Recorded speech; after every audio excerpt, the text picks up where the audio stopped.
So today I want to cover not really a heavy topic, but something that I keep seeing in my timeline recently. This idea of being exhausted of a specific race or demographic of people. I feel as though it's kind of ironic how people will claim to be exhausted of a race but still interact with them just fine. This ideology fundamentally goes against this idea of individuality. You're grouping someone by race, and then despite whether or not they're a good or bad person, you only talk about the negative aspects of whatever race is known for, which is most of the time stereotypical. Any other time seems like plain ignorance. So I know when covering a topic like this, there's probably going to be a diverse amount of opinions. All I ask is that as the video progresses, you give me a chance to speak, and that if there is going to be a discussion in the comments, we keep it as respectful as possible, no matter how much you disagree with the person you're talking to. My first point is that I don't see a point of the idea of race exhaustion. If you're tired of an entire race, you're essentially saying that every being that comes from said race is constantly making problems or making everyone else feel some sort of way. It has an inherent negative connotation to it. That's what happens when you're tired. You're either sick of something or fatigued. You can't do anything anymore. That's where the idea of like black fatigue or white fatigue comes in. This whole thing where you're constantly at odds because of the tone of your skin doesn't make any sense. The same way a black person could steal from someone is the same way the white person or the Asian person or the Mexican person could steal something. It doesn't matter.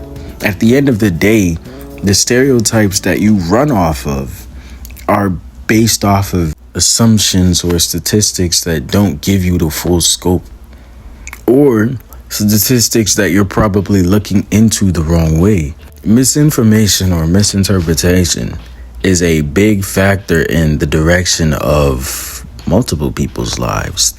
Some people were raised to believe one thing, then when they see other exempts from whatever they were taught, it sticks with them. It may become like their new way of thinking, or it might open them up a bit more to receiving different types of information.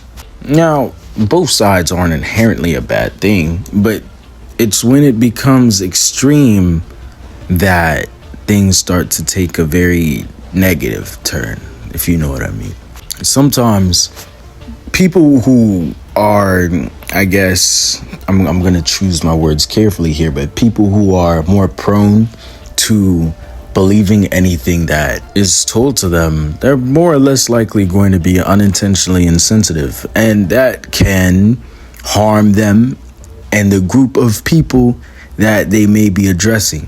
So let me put a fictional scenario up. Say you walk up to someone, right?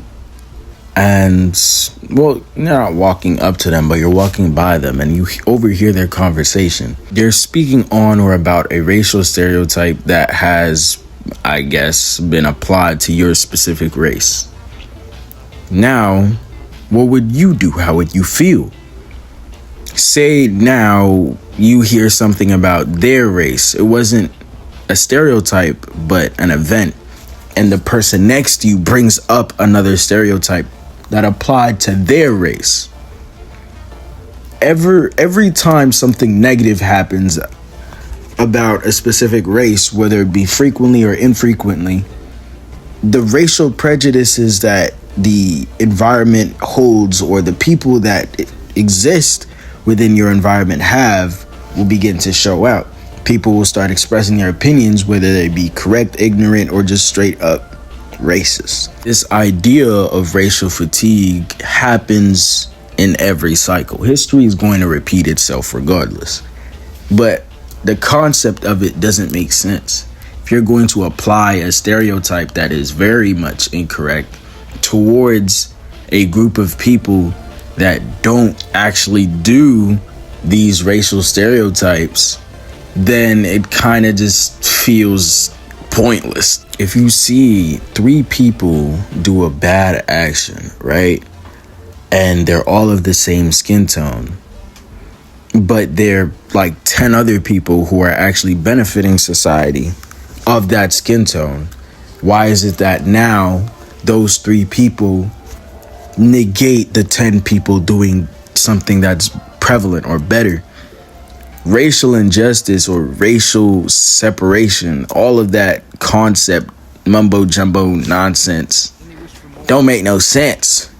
Don't make no sense. Why does your skin tone depict what you can and cannot do, what you should and should not do, what you're known for, what you're supposed to do? Is it destiny that because you're Asian or black, this or that all of a sudden you're just a problem now? One thing I will say is that people who joke about racism or turn it into something that doesn't matter, I don't mind it. Now, that might be messed up to say, but we should, as a society, move on and think about how dumb the concept of racism is. If someone makes a racist remark with intent, that much should be frowned upon. That much should be dumb. But if someone makes like a joke out of a racial stereotype and the person that you're comfortable with doesn't care, that shouldn't matter, in my personal opinion, because that's just them moving on from racism in a more comedic and personal way. Now, it's different if the person doesn't like the joke, because then you shouldn't be making them jokes. It becomes more so like genuine slander or a lack of regard for the other person in comparison to, say, throwing a joke out there and then having a laugh about it, bro. That's just my take. That's just my take. I think racial fatigue or race, being tired of a specific race, just doesn't make any sense. The idea of not separating, but including one thing or one person or multiple people in comparison to the mass majority just doesn't make any sense. It's like one specific race kills one person. Now not one specific race, one specific person within a race kills one person. Now the race is known for that one person killing that one person. Now they're murderers. You know how crazy that is? Man, hey, it's just life. This was my Kofi app sesh, and I'll be catching y'all later. Peace. Yeah, I'm low-key scared to post this, because what if I get lit aflame? You know what? We just gonna have to get nonchalant, bro. It don't even matter. Shit! Nah, this is wicked for 1v1, bro. I'm not gonna lie. You broke? And still... Sorry, I wanted to use the counter. Sorry, I wanted to use... The nigga's apologizing. I don't know how I did that, but...